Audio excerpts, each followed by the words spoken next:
हर हर महादेव, जय भोलेनाथ। दोस्तों आइए जानते हैं कुछ बहुत ही महत्वपूर्ण बातों के बारे में, बहुत ही महत्वपूर्ण उपायों के बारे में, जानकारियों के बारे में। पूज्य गुरुदेव के श्रीमुख से उन्हीं की कथा के दौरान जब वो बता रहे थे, तो कुछ अंश को मैं यहाँ प्रस्तुत कर रही हूँ। तो चलिए सुनते हैं उन्हीं के श्रीमुख से बहुत ही महत्वपूर्ण जानकारी। शिव की कथा कहती है, ब्राह्मण देव ने धर्म पत्नी कहती है, तुम्हें कोई कमी पड़े तो मुझे बताओ, मैं आपको दे देती हूँ भाग। पर ब्राह्मण देव तो ब्राह्मण देव थे, जो लाते थे वो दान पुण्य संकीर्तन में लगा देते थे। एक दिन शाम का समय, प्रदोष काल, शाम का समय, भगवान देव अधिदेव महादेव माँ जगत जननी पार्वती जी के साथ में भ्रमण करने की। देखिए, अगर प्रदोष का व्रत नहीं कर सकते, प्रदोष के दिन आप व्रत नहीं कर सकते, मान लो आपसे भूखा नहीं रहा जाए, प्रदोष का व्रत नहीं कर सकते, प्रदोष के दिन आप भूखे नहीं रह सकते, मंदिर भी नहीं जा सकते, दिया भी नहीं लगा सकते, तो शिव महापुराण की कथा कहती है कि प्रदोष के दिन, प्रदोष काल में अपने ही दरवाजे के पास में देवाधिदेव महादेव का स्मरण कर लक्ष्मी की वृद्धि के लिए, कार्य सिद्धि के लिए, संपदा को प्राप्त करने के लिए आप अपने ही दरवाजे के पास में एक दीप लगा सकते हैं। कौन से दिन? प्रदोष के। एक बात और अच्छे से समझ लीजिए, जो बच्चे चिड़चिड़े होते हैं, चाहे घर में बेटे हों, बहुएं हों, सास हो, ससुर हो, परिवार में छोटे छोटे बच्चे हों, चिड़चिड़ प्रवृत्ति करते हो या चिड़चिड़ा स्वभाव हो, जरा जरा सी बात में क्रोध आ जाता हो, बोलने का भान नहीं रह पाता हो, शब्दों के बाण चलते हो, तो महाराज प्रदोष के दिन, प्रदोष काल में बेलपत्री के पेड़ के नीचे एक, जो पत्ता आपके पास में हो, पान का मिल जाए तो पान का, पीपल का मिल जाए तो पीपल का, बेलपत्र का मिल जाए तो बेलपत्र का, उस पत्ते पर मात्र थोड़ा सा शहद और 7 दाने चावल के रखकर घी का दिया लगा दो और थोड़ा सा जल हाथ की अंजलि में लेकर भगवान देवाधिदेव महादेव का स्मरण कर कर कि इस बेलपत्री के वृक्ष के नीचे माता लक्ष्मी, पार्वती, सरस्वती विराजमान है। इसी बेलपत्री के पेड़ के नीचे मेरे देवाधिदेव महादेव का 12 ज्योतिर्लिंग का स्वरूप प्रकट है। उनका स्मरण कर कर जल चढ़ा दीजिए और उसका स्मरण कर लो जो चिड़चिड़ प्रवृत्ति करता हो, क्रोध करता हो, जिसको बोलने का भान नहीं होता हो, सम्मान नहीं देता हो, अपशब्द कहते हो, उनका स्मरण कर कर आप छोड़ेंगे। एकदम एक प्रदोष करेंगे, दूसरे प्रदोष तक तो आपको कोई दिक्कत ही नहीं। 2-3 प्रदोष कर कर देखिए, बाबा कृपा करें। बच्चों को पढ़ने का कह रहे हो, पढ़ने बैठो, पढ़ने बैठो, पढ़ने बैठो, पढ़ने बैठो, तो एक आध प्रयास बच्चों के लिए भी कर लिया करो कि भाई ठीक है। जैसे वैकुंठ चतुर्दशी वाला उपाय हमारे YouTube पर भी डला हुआ है, आप उसको निकाल कर सुनना। वैकुंठ चतुर्दशी के दिन प्रयास करना, बच्चे लोग विद्या में प्रबल होंगे। शिव उपासना का जो फल है वह 1000 गुना। ब्राह्मण देवता आज मंदिर के दरवाजे पर बैठे हुए थे, मंदिर की बुआरी लगाकर बेलपत्री को उठाकर एक बोरे में, एक बारदान में, एक झोले में भर रहे। पहले भी कथा में काज, फिर कहते हैं, शिव मंदिर में जल बाद में चढ़ाना, शंकर के मंदिर में जाकर पंचामृत स्नान बाद में कराना, शंकर जी के मंदिर में जाकर पूजन बाद में करना। पहले थाली एक और रखकर शिव मंदिर में झाड़ू, पोछा या जो बेलपत्री, निर्माल्य जो भी रखा हो, उतरा हुआ सामान, उसको भरकर कहीं एक और जहां मंदिर वाले रखते हो वहां ले जाकर रख दो। झाड़ू पोछा एक बार जरूर। इस ब्राह्मण के चरित्र को सुनिए जो शिव महापुराण में वर्णन किया गया।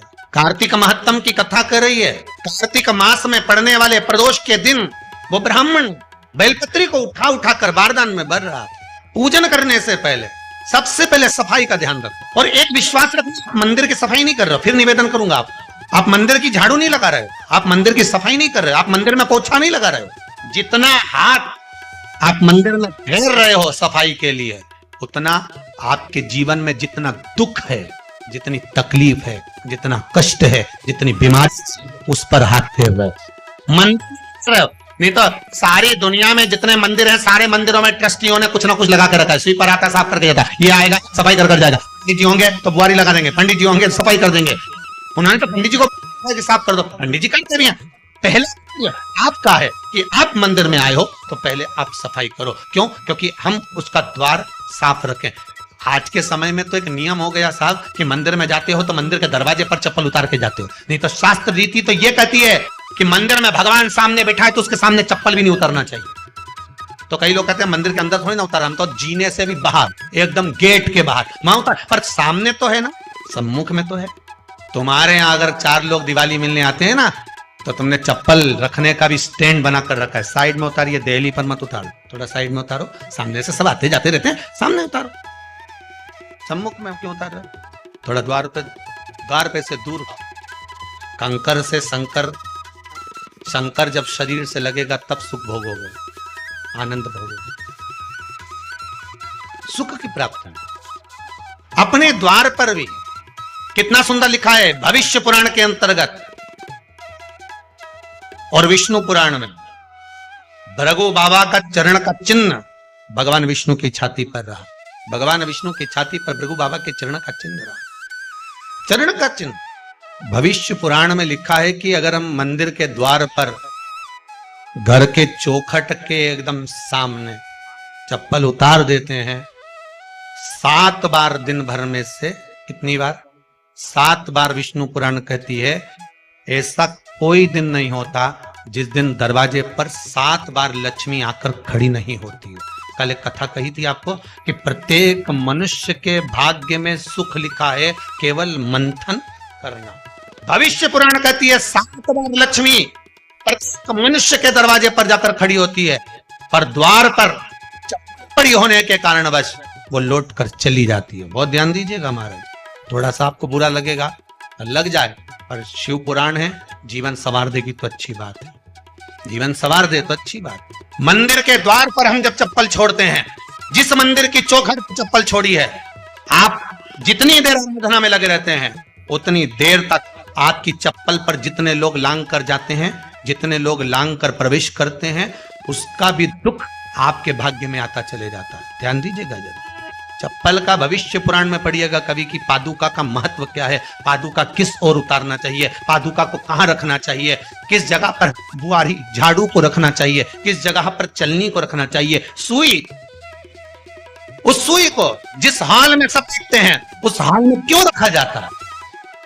सुई तो इतनी सी है, पर जिस हाल में सब बैठते हैं उस हाल में ना तो झाड़ू रखते हैं, उस हाल में ना चलनी रखते हैं। भैया क्यों नहीं रखते? कारण क्या है कि जिस हाल में सब बैठकर बात करें, आवक जावक की बात हो, व्यापार की बात हो, लक्ष्मी की बात हो, प्रेम स्नेह की बात हो, आपस में बैठकर सब चर्चा कर रहे हो, अगर वहां चलनी होगी, झाड़ू होगी तो बैठे बैठे करने में विवाद चालू हो जाएगा। 15-20 मिनट तुमने बहुत प्रेम की बात करी, अच्छे से बात करी, पति पत्नी बहुत प्रेम की बात कर रहे थे, मालूम पड़े बात करते करते से झगड़ा हो जाए तो समझ में नहीं आया। हमारी बहू को क्या हो जाता है, बैठे बैठे बात करते करते झगड़ा कर देती है, जरा सी बात में झगड़ा चालू हो जाता है। क्या है, जिस हाल में तुम बैठ रहे हो, जिस कमरे में तुम बैठ रहे हो, जिस हाल के अंदर सब बैठकर चर्चा करते, बात करते करते, आपस में बैठकर सब एक दूसरे के बातचीत करने बैठे हैं, आय व्यय देखने बैठे हैं, दुकान व्यापार की बात करने बैठे हैं, उस जगह पर फिर झगड़े का क्रम कहां से आ गया? एक ना एक का मुंह क्यों खुल गया? कारण क्या था? कोई बात टेंशन क्यों आ रहा है? मतलब उस हाल में या तो चलनी रखी है या झाड़ू रखी है, भले तुमने सोफे के नीचे फंसा दियो, भले तुमने पीछे फंसा दियो, पर पड़ी जरूर है,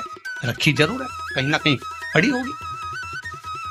क्यों कहते हैं कि जिस हाल में आप बैठ रहे हो, जहां संपत्ति की बात कर रहे हो, दौलत की बात कर रहे हो, व्यापार की बात कर रहे हो, व्यवसाय की बात कर रहे हो, उस हाल में अगर कहीं कैलेंडर टंगा हो, कोई सामान ऐसा रखा हो, कोई पर्दा ऐसा लगा हो, कोई चीज ऐसी लगी हो, तो उसमें एक सुई उसमें रख दीजिए।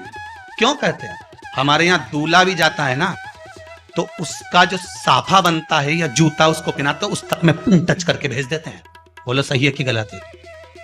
दूल्हा तोरण लगाने जा रहा है, दूल्हा तोरण देने जा रहा है, तो उसके जूते में भी पिन घुसेड़ कर भेजते हैं, पिन कर भेजते हैं, उसके साथ में पिन लगाकर भेजते हैं। एक भले सुई नहीं लगाएंगे तो आल पिन लगाकर भेज देंगे। क्यों भेजते हैं? उसका कारण क्या है कि लक्ष्मी को लेने जा रहा है, संपदा लेने जा रहा है, और जिसको वो ब्याह करने जा रहा है उसका संबंध सुई और धागे के संबंध जैसा हमेशा सिला हुआ होना चाहिए, उधेड़ा ना जाए, कैची जैसा कटा हुआ नहीं होना चाहिए।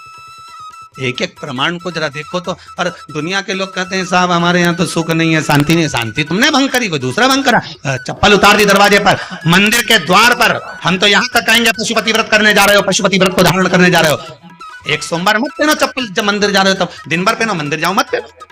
कोई जरूरी है कि मंदिर पहनने चप्पल पहनना जरूरी है? मत पहनो। मंत्र के द्वार पर जहां भगवान विराजे हैं, उसके द्वार पर अगर आपने चप्पल उतारी है, आप तो अंदर चले गए। पर जितने लोग लांग रहे हैं उसका मालूम, उसका स्मरण कितना कितना गया। छाता, चप्पल, आसन। उम्मीद करते हैं दोस्तों ये जानकारी आपको अच्छी और उपयोगी लगी होगी। अगर अच्छी और उपयोगी लगी तो एक लाइक अवश्य करिए। आप पहली बार मेरे चैनल पर हैं तो मेरे चैनल को सब्सक्राइब करिए, बेल नोटिफिकेशन अवश्य दबाइए, जिससे आने वाली वीडियो आपको समय से प्राप्त हो सके। दोस्तों कोई भी प्रश्न या सुझाव तो कमेंट बॉक्स में लिख सकते हैं। फिर मिलते हैं दोस्तों एक नई जानकारी के साथ नए वीडियो में। तब तक के लिए हर हर महादेव, जय भोलेनाथ। दोस्तों श्री शिवाय नमस्तुभ्यम। धन्यवाद दोस्तों।